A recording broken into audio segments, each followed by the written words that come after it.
All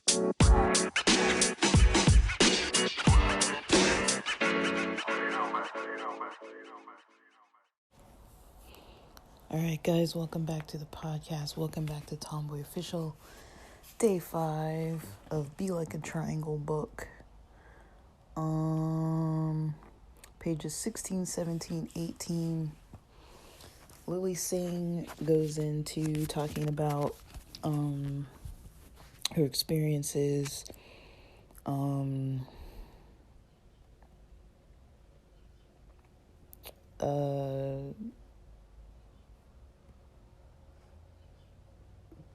basically, I wrote notes on this, and I'm trying to do this by memory, and my brain is just not remembering things.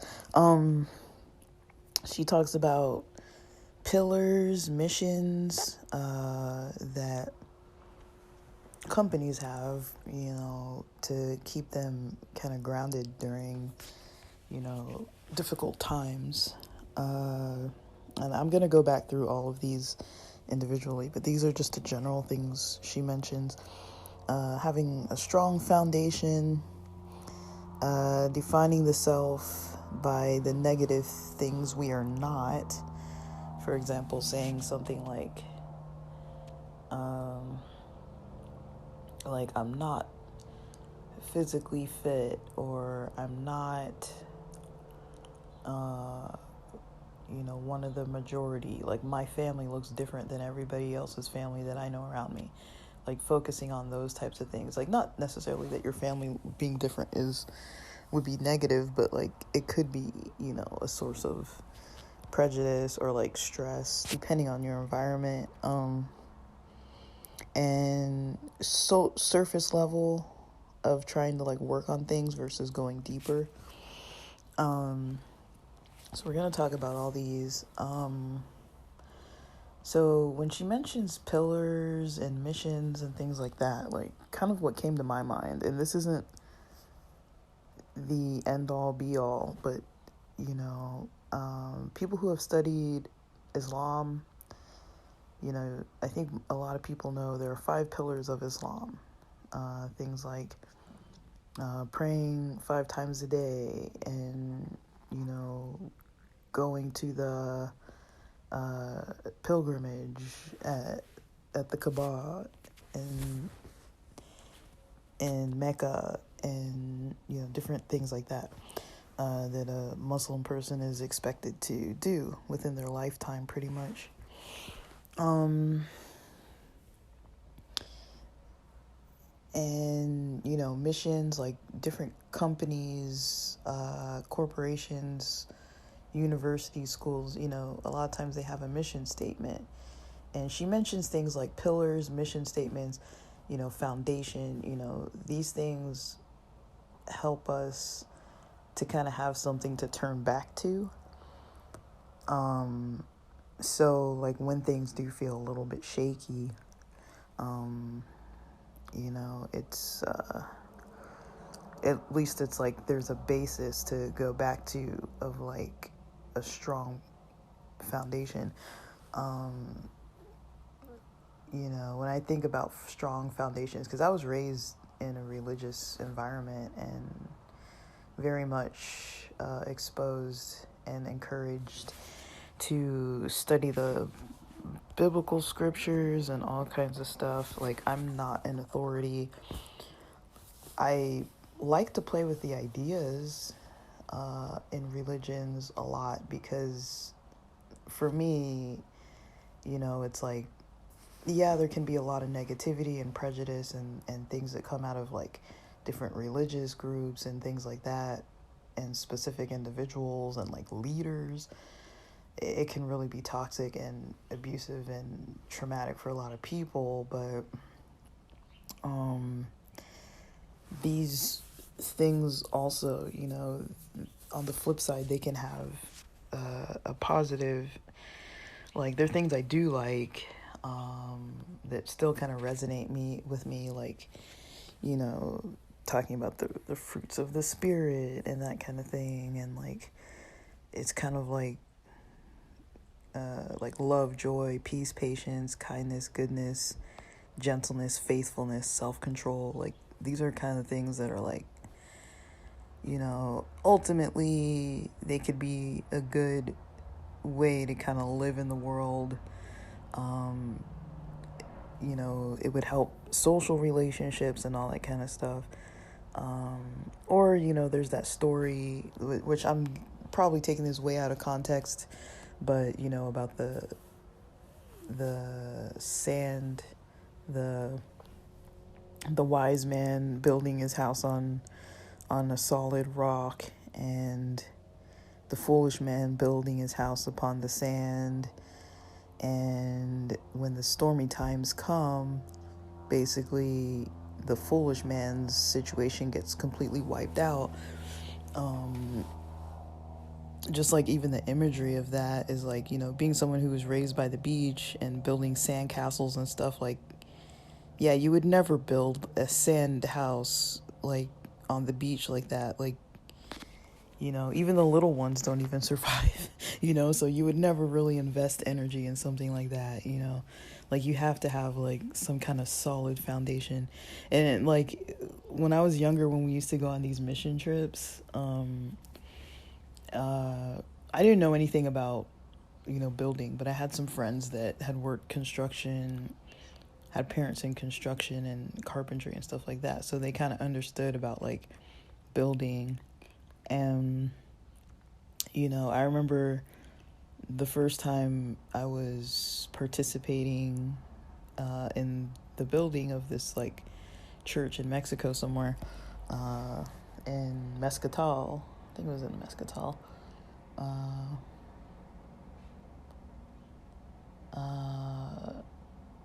Basically, we've started with the foundation, and in my head I was kind of like, why are we making this? Like, this isn't a church. I expected to be like building walls and like decorating the interior and like something that already looked like almost finished. Like, I didn't know what it was to really like build something.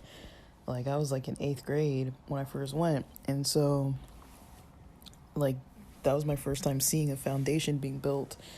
And the amount of time spent and energy spent on the foundation being built compared to the amount of time it took to put the walls up. I mean, the walls were like the least of the issues. Like, the foundation, we built the foundation pretty,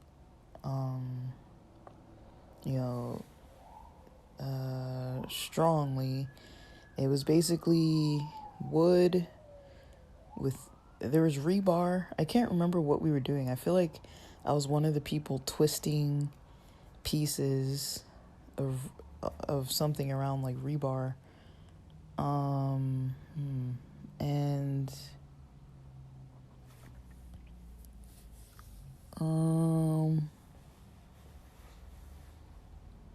that's what I think was happening. And then not only were we twisting those, but we poured cement and mixed cement. And then I think we built the walls, but didn't put them up till the end. But it took quite a few days to do the foundation. And then the walls were just simple, just like, okay, like build a frame, put up the frame, put up some, I don't even think it was insulated, and we just put up like drywall or whatever. I don't even know if it was drywall, I can't remember. I think it was like cinder block bricks or something for one of them. I don't remember. I might be mixing up completely different years. But yeah, the things about like foundations and pillars and,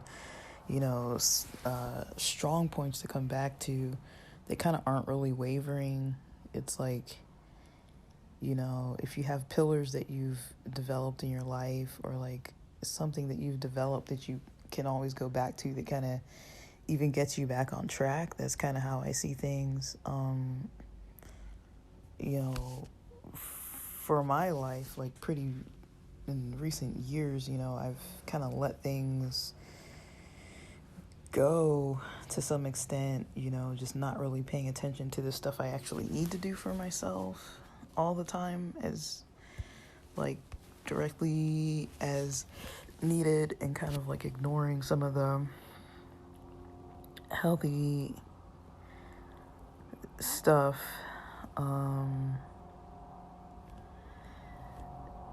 You know, trying to have like a healthy environment, a healthy bank account, healthy food, healthy sleep, healthy workout, like physical exercise, just healthy social. It's everything being kind of like healthy. Some of those I maintained healthy, and then others I kind of just didn't have a lot of health involved, especially with the sleeping, eating, exercising, the basics, and then also having like spiritual health. Like it doesn't really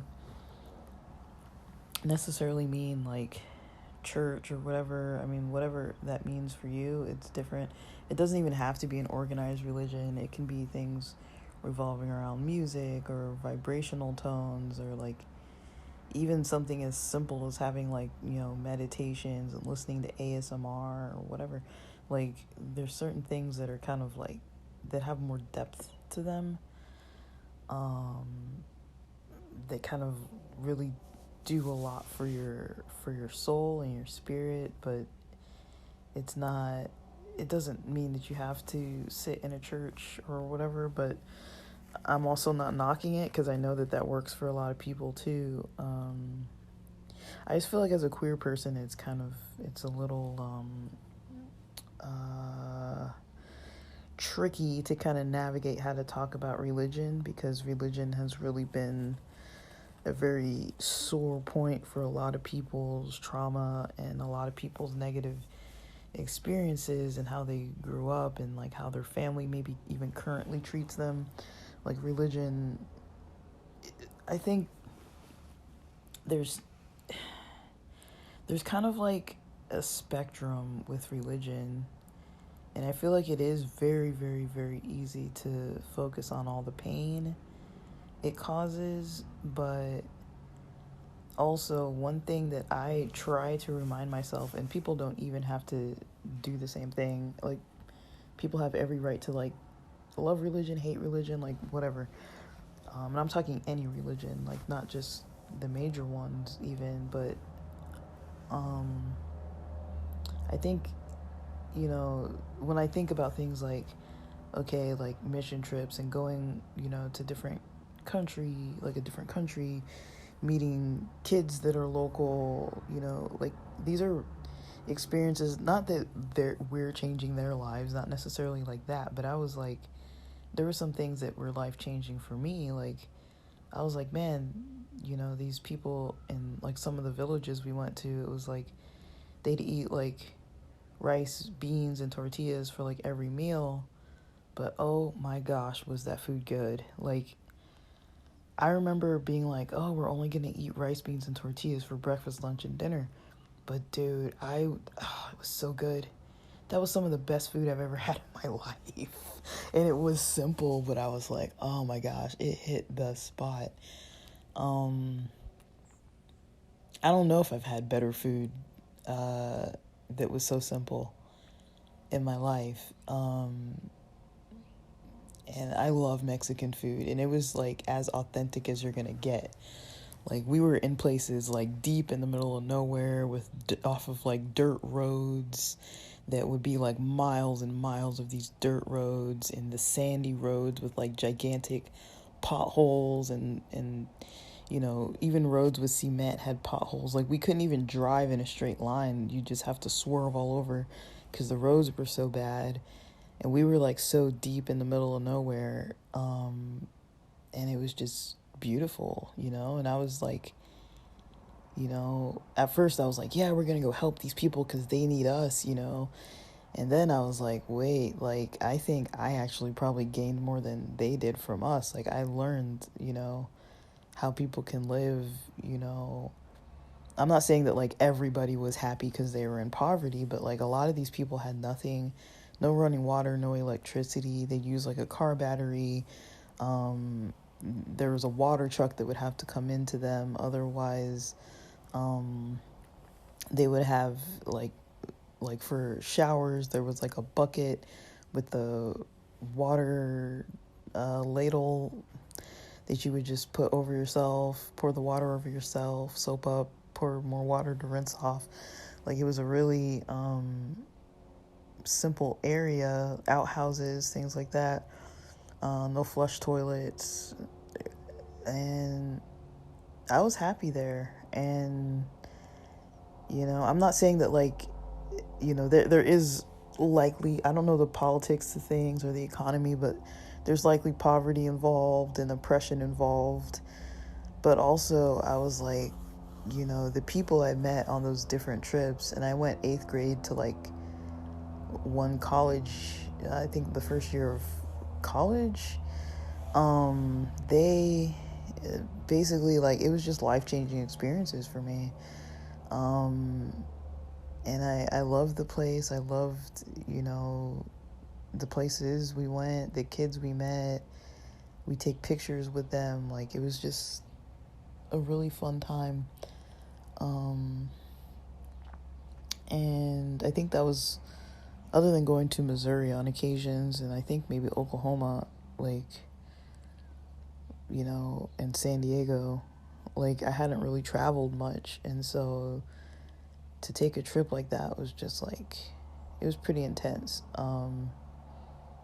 But stuff like that, like, if it wasn't for the religion, I probably wouldn't have got on those types of trips. The camps, like summer camps types of stuff. Just all the social stuff, all the social events that were hosted by people opening up their homes multiple days of the month or week for us to have like breakfast before church, like in a home, and have like social activities planned by people with like really reduced rates or even free sometimes, going snowboarding, all this kind of stuff. Like, we had like a lot of active adults around us that created, some parts of it were toxic, but there were other parts of it that were, really contributed to me getting to have a pretty well-rounded experience and going places, seeing places, doing different stuff, that, I think if I wasn't part of that church, and if I was only just with my family, going by like kind of how my family normally just does stuff, like, we don't really do a whole lot of traveling like that. We don't really get involved in like a lot of volunteer work.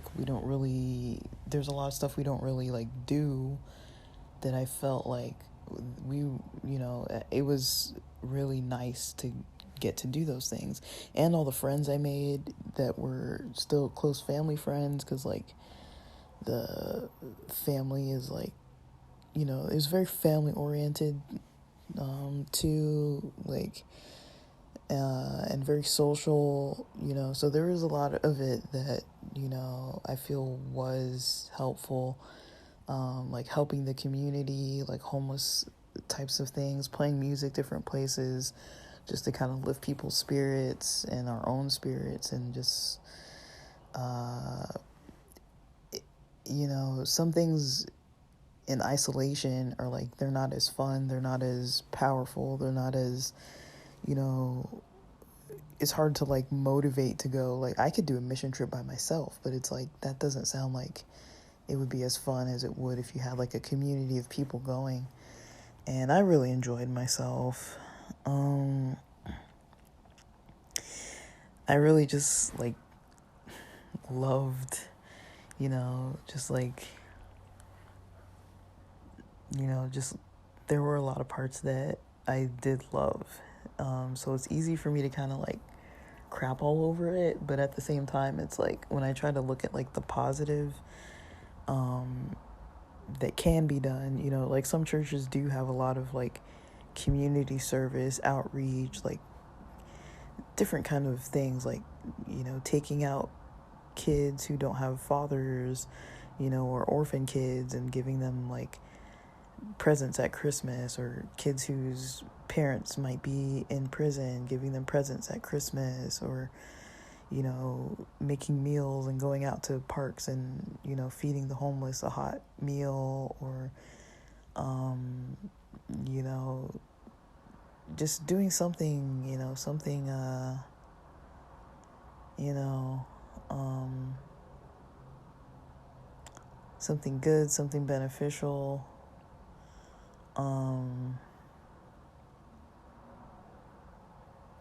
and just like, having a lot of people around.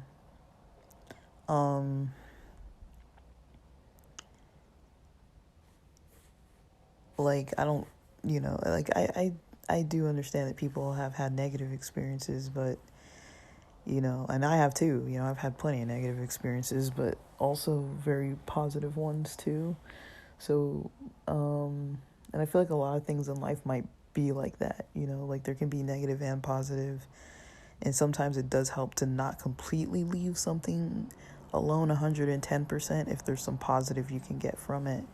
Like, I'm not saying like keep going back to the same congregations or whatever, but just even in general, just like memories, experiences, not trying to be like, there's nothing that I got from this, but trying to remember at least the good parts, I feel like that's beneficial, and it's something that I've definitely worked towards, is, the the the good stuff, like sticking to the good stuff. I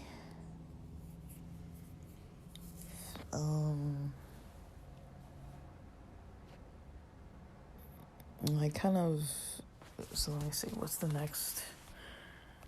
I can't tell if I'm on topic sometimes, but yeah, all the stuff with pillars, missions, foundation,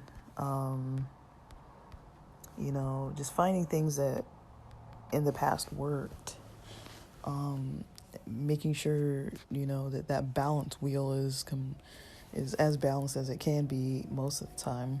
Like, we all have times where it's like we have to focus more on this than that, or more on these areas than those areas. Like, it would be kind of maybe unwise sometimes to not focus more on some areas than others, and not put more energy into some than others. But they all need to be balanced. Like, they can't all be neglected. You can't just like wake up whenever, sleep whenever, eat whenever. Like, your body's never gonna, get a routine of some sort. It's too stressful. Like, we usually need some kind of consistency, but the consistency has to be like balanced as well. When it talks about defining the self by negative things that we are not, just kind of, she was kind of talking a little bit about like seeing what she wasn't and not really seeing what she actually was. I don't know if she actually said that yet, or if that's like the very end thought of like seeing yourself as what you're not. But yeah, she was talking about too, like trying to learn to cope with things when things weren't balanced, when she was depleted on energy, maybe experiencing depression, things like that.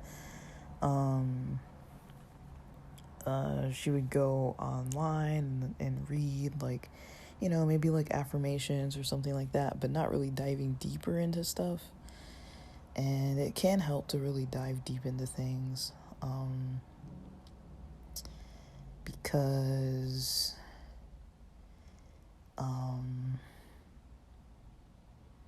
that's kind of like what's going to help with the growth. It's almost like, okay, say for example, if you're trying to successfully, build strength, lose weight, get fit, right? If maybe day one, when I'm like completely cold, completely haven't worked out in like, let's say 4 months, I haven't done any exercise. Like, I don't think I've ever gone 4 months without any, but say that a person's gone 4 months. That's quite a lot of time. That's like, a third of the year pretty much. Say if somebody's gone that long though, your body's cold, right? So you're not just gonna like necessarily just like go to the closest trail to your house and just start like running as fast as you can for as long as you can. Likely you're gonna do something a lot more eased in, maybe, and so, just kind of like, if you do the first day, just like maybe like an assessment, like how far can I bend to touch my toes, like how's my flexibility here and there, get into movement, how many squats can I do to failure, how many, maybe that's even a lot, but say if you just do like a general thing, right, and keep it simple and easy. But if you're gonna work out, say if you work out every day for 90 days, you're not gonna keep, day 90 isn't gonna look like day one. You're not gonna be day 90 still like testing how far you can touch your toes, or seeing how your reach is and seeing if you have any pain in your body. It's like you progress, you build muscle, you tear muscle, you change your eating patterns according to when you need protein, or your schedule towards when you need sleep according to when you're going to work out. And like if you do take a pre-workout or something, you time it. Like you're not just like, okay, like, every day I'm just going to barely do anything. Like you're like by 90 days you're not going to have any results.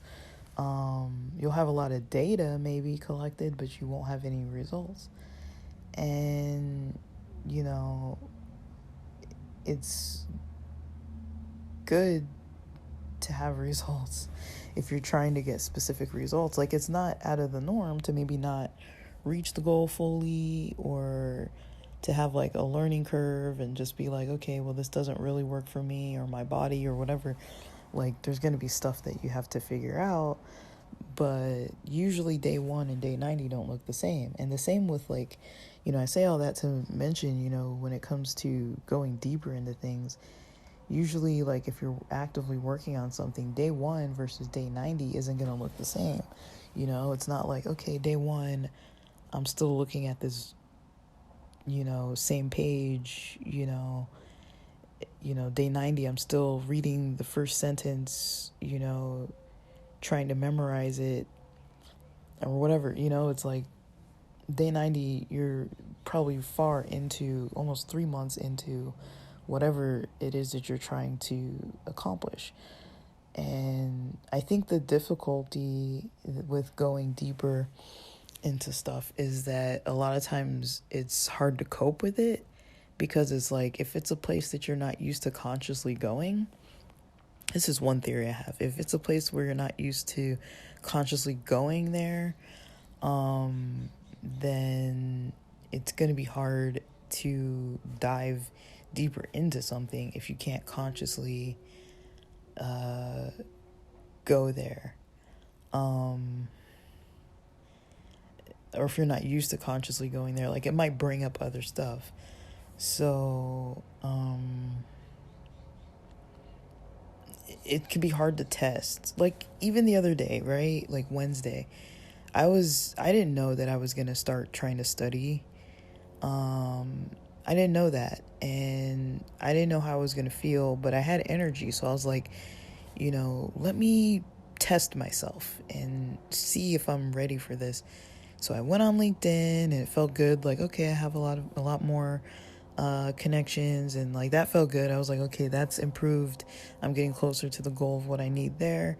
And then I opened up the, Discord and the worksheets and all this other stuff, like the review information. And that's the first time I've touched this stuff in a while now. And I was like, kind of stalled, like kind of stopped me in my tracks a little bit. I noticed like my energy, once I hit that point, my energy had completely changed to feel more like I don't really know, like my energy wasn't like the best. my energy wasn't as good as I had wanted it to be. And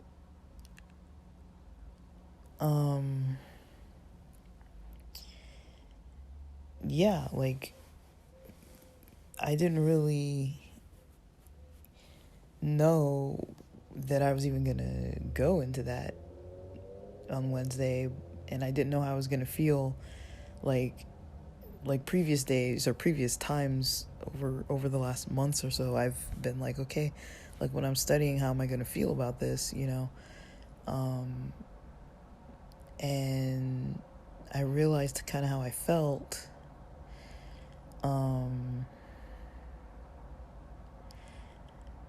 like how I started to feel. So Wednesday, even though I was like thinking initially that I was going to be ready just because I had all that energy, once I started picking stuff up and realizing, my focus is off, and started feeling like really overwhelmed by it, like even the thought of like taking on something so serious all of a sudden, and I wasn't really able to like so far keep up with that schedule. But I have been studying other stuff, so it's like I have energy to study. I am able to focus, retain information, memorize stuff, use those kind of skills. But when it comes to what I need to be studying right now, I'm just not ready for that. And I didn't really know that because my energy was saying otherwise, right? So it kind of took me a while to kind of get to the place where I was like, yeah, maybe I'm really just not ready, and I don't know if I should push. So I'm kind of trying to figure out, should I just push and then I'll be ready? Is it a confidence thing? Like, I'm trying to like dive into like, what is it? Like, because I'm still on a break. And I have never been on a break like this, so I don't really know how long of a break I need. I'm not trying to jump back into, full-time work very soon. Financially, even with the trips I have planned and everything, I'm still financially able to just do what I want right now. So, but it's kind of, there's a little bit of fearfulness about it, because it's not easy to take a break, to work on my health, to kind of dive into some stuff that's been left unfinished. Getting back into creative spaces is even like a little almost scary, because I've been so just like regimented with my just like the work and the job and career stuff, and just like the grind of that kind of stuff, that I haven't really too actively been like in creative spaces as much as I could be. I'm not saying I never do, but yeah, I've definitely not been as creative as what I've wanted to be in past years. Like I was at one point, and then I moved from the first apartment I had moved to in San Diego. I think those first 3 years I was pretty creative most of those 3. And then at a certain point, I wasn't. And I had some instruments I had grown up with, and, something ended up happening to them. In a way, it was like a lot of loss, a bit of grief surrounding that, which might sound weird, but people who are musicians, I think, you get pretty attached to your instruments. But in a way, it was kind of like, okay, now these other instruments kind of have another story attached to them. It's like, I don't know, I went and I repurchased the same ones, and have pieces of some old ones, so put those pieces to it, and I have my newer instruments, but they're the same version of my old ones. But it does make it a little hard to like engage with. Like I still have some instruments, but not all of them. Like I have little instruments and stuff, but it's like I get really attached to my instruments, and so yeah, like the past quite a few years, there's been a lot of trial and error, winning, losing, a lot of stuff. And so, and I learned I'm not very good at balancing things or doing more of what I need for myself and not overly pushing myself into stuff. I'm not really like too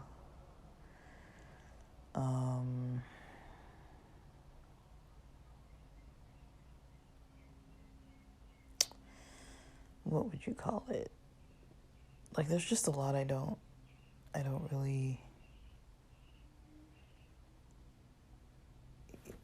really currently have a method of going into. I'm not saying I don't have any methods to cope, but I think sometimes coping takes a form of like a combo of bravery, a combo of kind of like knowing yourself, a sense of awareness, and something that you can like return back to that is going to get your emotions back in a good space. But for me, having time to do it, having the energy to do it and the time to do it, like, because I feel things pretty deeply. So when I'm working and I'm in work mode, it's not that easy for me to take like 10 minutes to like reflect.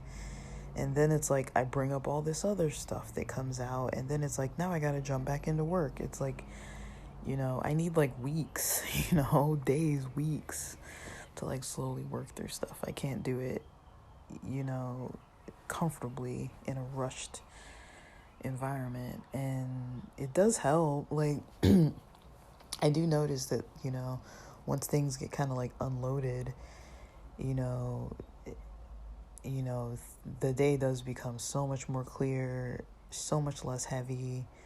Just there's so much benefit to it, but just taking the time to do it, just like anything, taking the time to like make the healthier meals and the healthier choices or get the healthier food, taking the time to get, more sleep instead of staying up late watching Instagram or TikTok, because that's fun and that's dopamine producing. It's like I'd rather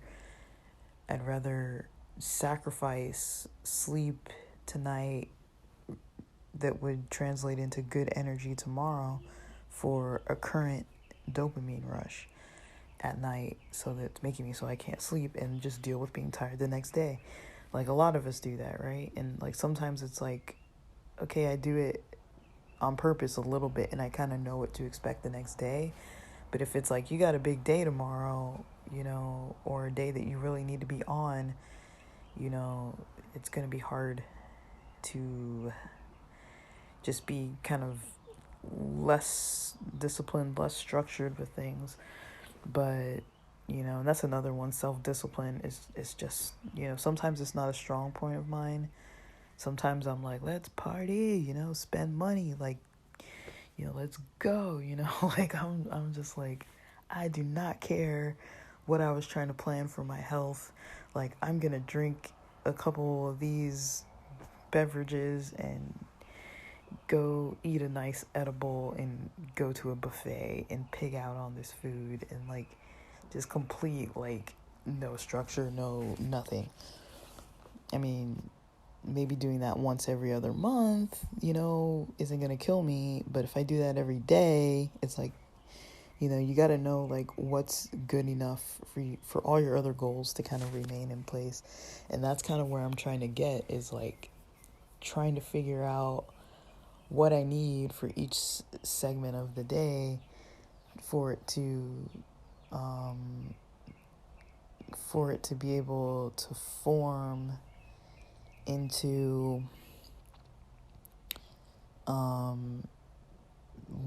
how the next day is going to unfold, because everything's going to impact something else, right? So like I mentioned I'm recording another brain dump that I've already done, the morning brain dump this morning.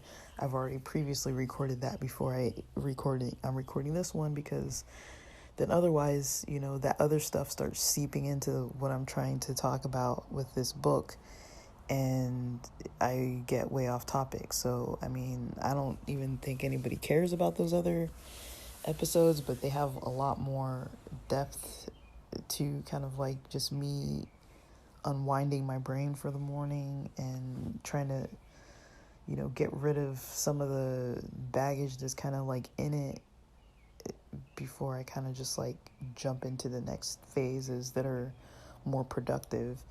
Um, I mean, I've never really done that too much before.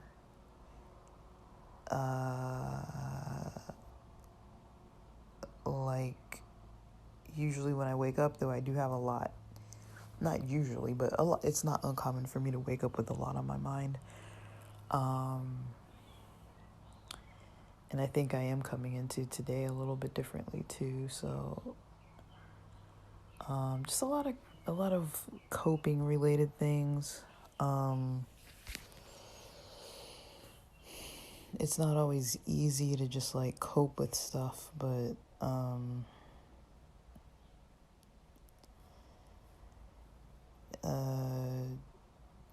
it doesn't have to be impossible either. But I think once we know ourselves, it's easier to kind of find ourselves able to cope. I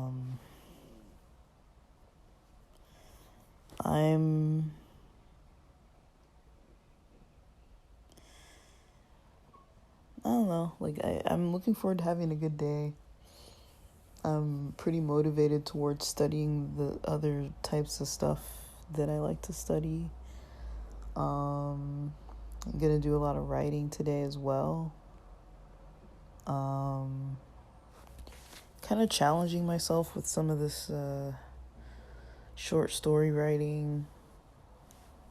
I am really hesitant with some of these characters to, I don't know. I'm hesitant to kind of share the stories. So it's hard to write them when I don't know if I'm gonna share them or not. I think if I'm writing it for myself, which initially I wasn't writing it for myself. Initially I was writing it for an audience, and now that I'm like, oh, well, if I'm just writing this for myself, it feels a little stuffy, like I can write it not for myself. I mean, I can write it for myself and have everything in there that I want. And, if it's going to be for a different audience, it's going to be a bit of a challenge to kind of change some of it. But we'll see. I don't want to push too hard on that because it's like, if I create something, it doesn't mean I have to share it. Like, I don't make things all the time for other people. And so I think making something for myself is nice. It was something that maybe I originally intended to share, and now I'm like, no, this one's for me. But I think I can make it into something I want to share. I just want to write a version that is the way I prefer it. And that's kind of why I'm stalling, is because I'm like, there's certain places I don't want to go if I'm like, well,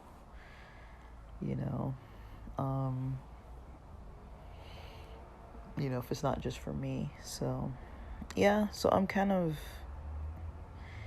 to get on with my morning. It took me a while to kind of like, sink into this morning's groove. Like, I feel like I was a little off this morning vibrationally for sure. I'm going to have a couple more little sips of yerba and a couple little more berries. And I think, I had like most of a perfect bar. I have a little bit left. So I'm kind of just keeping my food light this morning. Perfect bars are like 330 calories, if you're curious. Like, they're not like too light. So I feel like I did have quite a bit of calories, at least like 200 or more calories. Like, it's not a lot, I know. Like, shoot, like I can eat much bigger meals than that. I could easily eat 1,000 calories, but I don't know, my stomach's feeling a little weird this morning, and it was last night, and I'm feeling a little weird. I'm not gonna starve myself, but I'm not gonna like overeat today. I'm just trying to like snack this morning, and I'll figure out what I'm doing for lunch. It's not even 10 yet, so I'll figure that out. But all right, I'm gonna finish this recording. All right, that's it for now.